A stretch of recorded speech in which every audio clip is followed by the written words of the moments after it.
It is officially lacrosse season.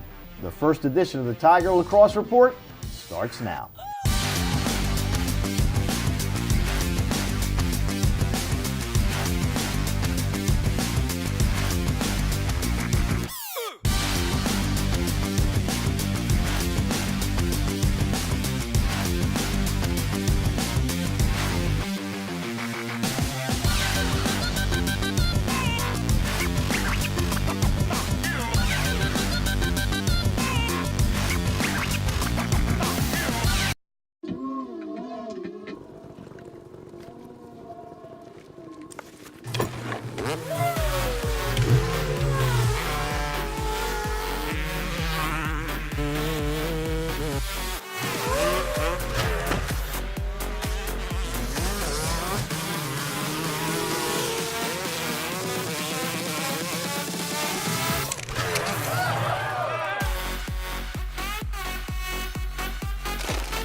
For an athlete, there's nothing scarier than a torn ACL.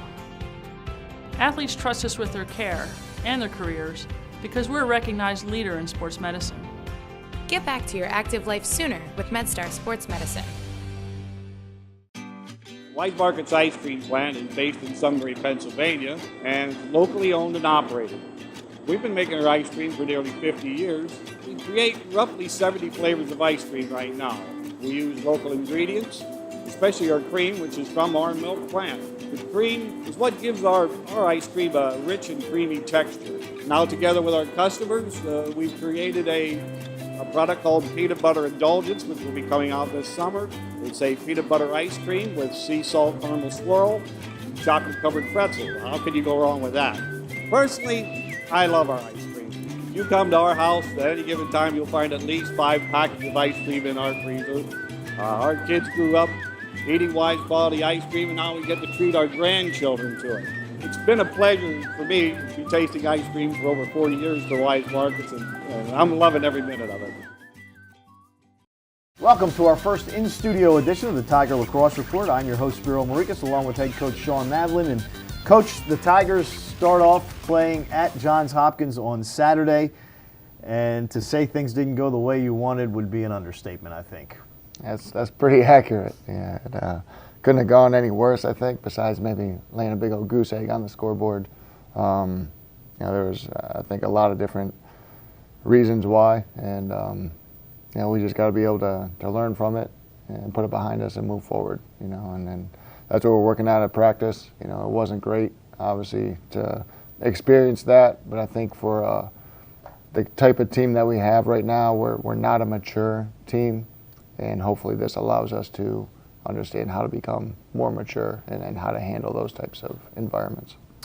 In the years of doing this and talking with coaches, they always talk about how teams take on a certain personality.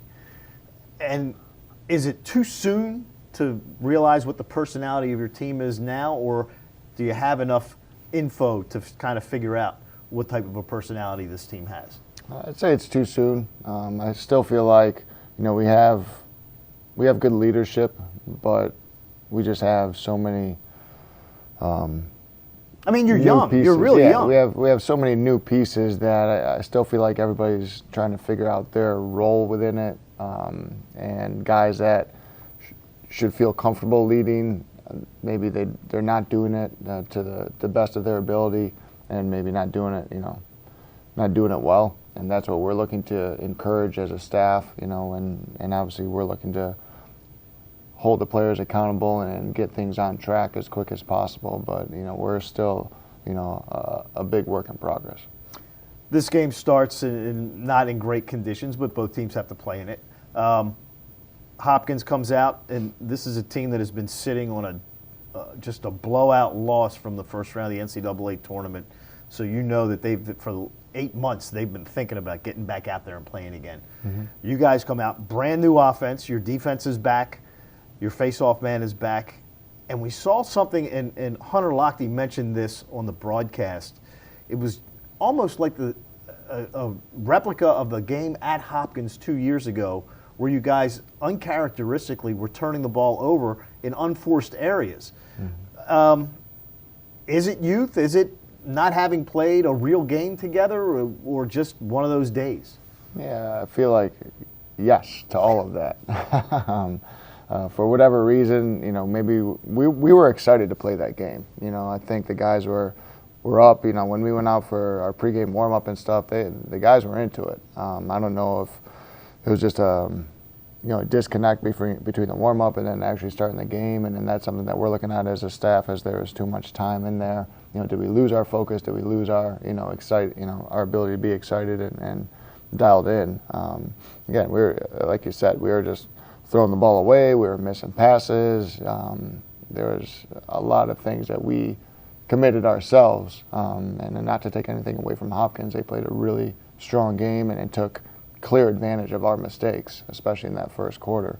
But there was a lot of just issues internally that we were like, well, what just happened? What's going on? Type stuff. And I felt like we missed an opportunity early on, that could have helped us settle in, where our freshman Phil Weiss is driving up, guy breaks his stick over his back, and we don't get a call, which we should have got, to get a man up, to maybe get an opportunity to score, to get our offense to settle in more.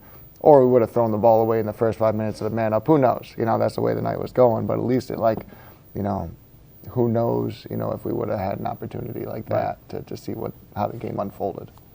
You're down 9-2 at halftime. What do you tell the team at the half? I mean, obviously down 9-2, it's going to take a tremendous comeback to beat a team of that caliber when you're trailing by 7. Yeah, we just needed to get back to the fundamentals, and not that we were trying to do beyond that, but as you saw, we couldn't catch and throw, and we were missing opportunities. So it's like we really just needed to focus on the game of lacrosse, being able to play it our way in regards to, competing for everything, hustling around the field, and trying to stack those small little plays on top of each other, hopefully to help us be successful. Be able to put that first half behind us. We didn't need to figure out why that happened at that point. We just needed to look forward, and be able to dial into, every rep, as they came to us, and then try to, create our own opportunities, through hustle, which we did quite a bit, but also at times I didn't think we were kind of in that attack mode. We weren't on the balls of our feet, ready to pounce when we needed to. All right, wasn't all doom and gloom though. Alex Woodall had a great day, 16-8 at the face-off circle, so that was a positive. Josh Miller looked very good in the goal in the second half for the Tigers, so it wasn't everything was bad. I mean, there were positives that come out of the ball game. Yeah, there's definitely some bright spots. I thought Alex definitely could have had as good as he did. I thought he could have had a better showing. And Josh, we needed to make a change. We didn't help Shane out in that first half. I think he missed a couple that I know he'd probably like to have back, but we didn't help him out either with the way, with the transition, the man-ups. You give a team like that those types of looks early on, it's going to be challenging for your goalie. But we needed to make a change, and Josh came in and did a good job with that. So we'll see how those things, kind of unfold as we continue this week of practice. All right, the Tigers will be at Johnny Unitas Stadium for the first time this year on Saturday when they take on Mount St. Mary's at noon. Tune in later this week to TowsonTigers.com when Coach Nadelen and I talk about the Tigers matchup with the Mountaineers. So for head coach Shawn Nadelen, I'm Spiro Morekas. Thanks for tuning in to the first edition of the Tiger Lacrosse Report. And until next time, as always, go Tigers.